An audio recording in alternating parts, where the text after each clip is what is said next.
कल्पना कीजिए, साल 2030 है। परीक्षा शुरू होने से पहले ही हर प्रश्न पत्र डिजिटल निगरानी में है। पेपर लीक की खबर आते ही कुछ घंटों में गिरफ्तारी, 3 महीने के भीतर फैसला और दोषियों को 10 साल तक की जेल। क्या भारत अब उसी दिशा में आगे बढ़ रहा है? मोदी कैबिनेट ने पेपर लीक कानून में बड़े संशोधनों को मंजूरी दे दी, लेकिन सवाल सिर्फ इतना नहीं है कि सजा बढ़ेगी। असली सवाल है कि क्या इससे भारत की पूरी परीक्षा व्यवस्था बदल जाएगी? आइए समझते हैं। भारत में हर साल करोड़ों युवा सरकारी नौकरियों और प्रोफेशनल कोर्सेज के लिए परीक्षा देते हैं, लेकिन पिछले कुछ सालों में एक शब्द बार बार सुर्खियों में रहा, पेपर लीक। एक लीक और लाखों छात्रों की महीनों की मेहनत पर पानी फिर जाता है। अब सरकार दावा कर रही है कि इस खेल को खत्म करने के लिए सबसे बड़ा कानूनी हथियार तैयार कर लिया गया। प्रधानमंत्री नरेंद्र मोदी की अध्यक्षता में हुई कैबिनेट बैठक ने पेपर लीक संशोधन विधेयक को मंजूरी दे दी।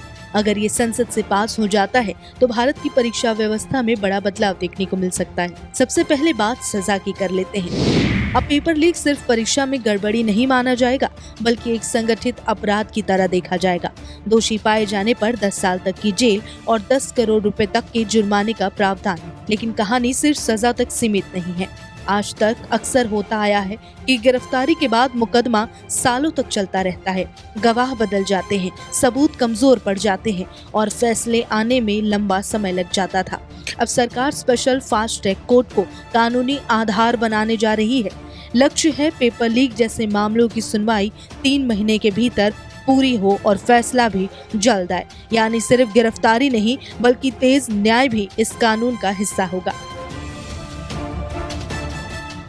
अगर ये व्यवस्था सफल होती है तो भविष्य में पेपर लीक माफियाओं के लिए सबसे बड़ा डर सिर्फ जेल नहीं होगा, बल्कि जल्दी सजा मिलने का डर भी होगा। पीएम मोदी ने अपने वीडियो संदेश में भी कहा था कि पेपर लीक सिर्फ परीक्षा का मुद्दा नहीं, बल्कि करोड़ों छात्रों और उनके परिवारों के भविष्य का सवाल है। उन्होंने बताया कि सरकार पहले ही कई आरोपितों को गिरफ्तार कर चुकी है और अब कानून को और मजबूत बनाया जा रहा है। लेकिन क्या सिर्फ कानून बदलने से समस्या खत्म हो जाएगी? यही सबसे बड़ा सवाल है। पेपर लीक केवल कानूनी नहीं, बल्कि तकनीकी और प्रशासनिक चुनौती भी है। जब तक परीक्षा प्रणाली पूरी तरह सुरक्षित नहीं होगी, डिजिटल निगरानी मजबूत नहीं होगी, अंदरूनी मिलीभगत पर रोक नहीं लगेगी और जवाबदेही तय नहीं होगी, तब तक सिर्फ सजा बढ़ाने से पूरी समस्या खत्म होने की गारंटी नहीं दी जा सकती। हालांकि ये भी सच है कि अगर 10 साल की जेल, 10 करोड़ का जुर्माना और 3 महीने में फैसला जैसी व्यवस्था प्रभावी ढंग से लागू होती है, तो ये अब तक का सबसे कड़ा एंटी पेपर लीक कानून साबित हो सकता है। अब निगाहें संसद पर है। बताया जा रहा है कि ये विधेयक 27 जुलाई को सदन में पेश किया जा सकता है।